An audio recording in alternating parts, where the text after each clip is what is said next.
Thank you so much. You feel it strong, but you need a proof. You saw her with a moon, her beauty and moonlight, hallelujah. She tied you to a kitchen table, she broke your heart and she got your head wrapped from your lips. She do the hallelujah, hallelujah, hallelujah, hallelujah, hallelujah.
Yeah, absolutely. So that's what really got me. They're also completely Okay. But haven't you found that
as a Thames, a tidal river.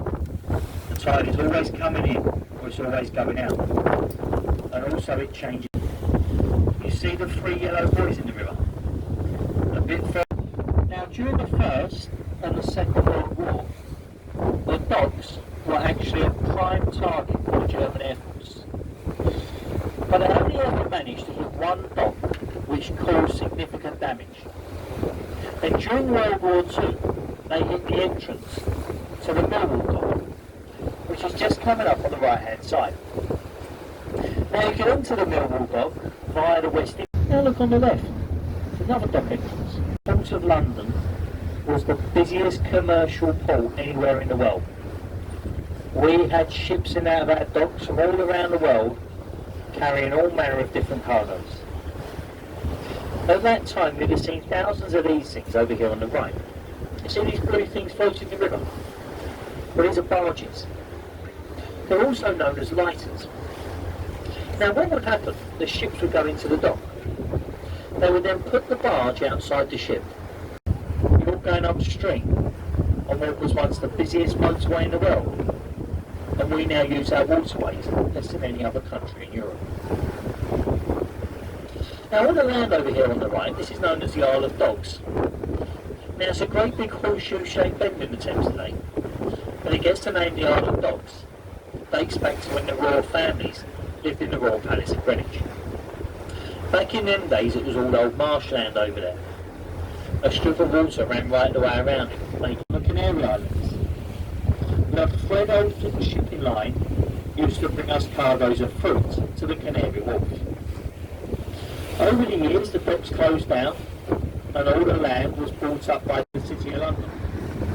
On a Friday night after about 6:30, 7 o'clock, it would pretty much close down to early on a Monday morning. But over there now there's great big shopping centres, loads of hotels, all the celebrity chefs have got their restaurants. So a very busy and popular part of London, 7 days. But as we go past this large yellow block of apartments on the right, well that's pretty much where the Isle of Dogs ends.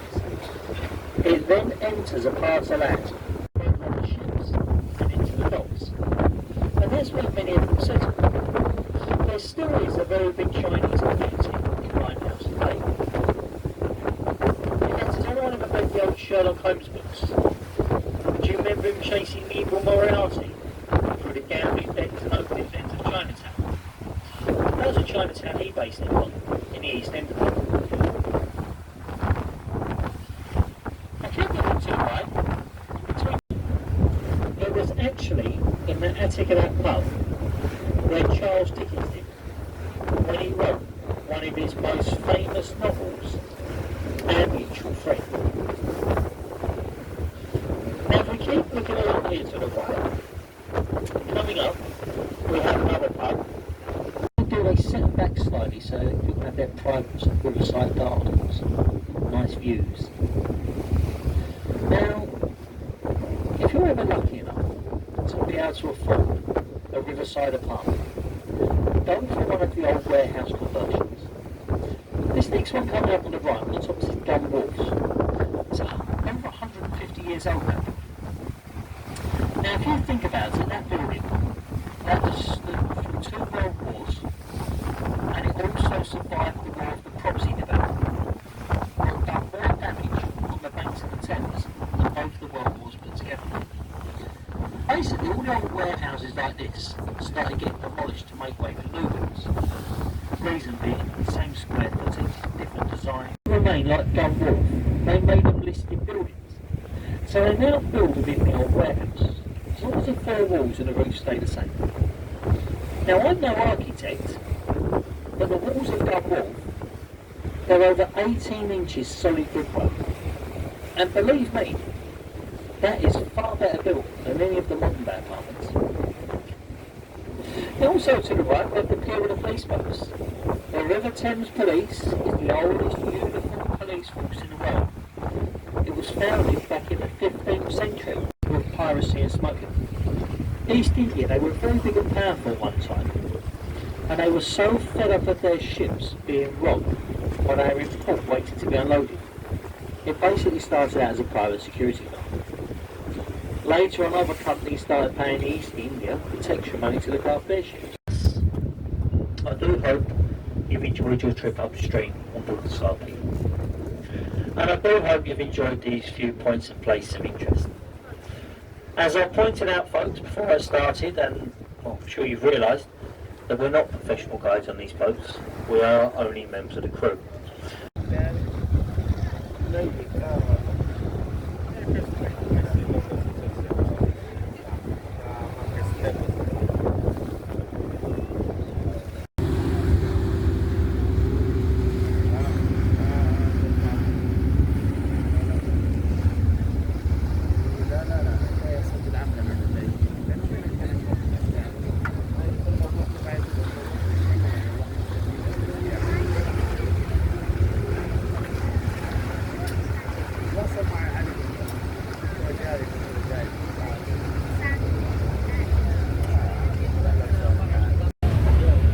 the roof of the vessel, we carry inflatable life rafts, life rings all around the vessel. It is the second largest unsupported cathedral dome in Europe.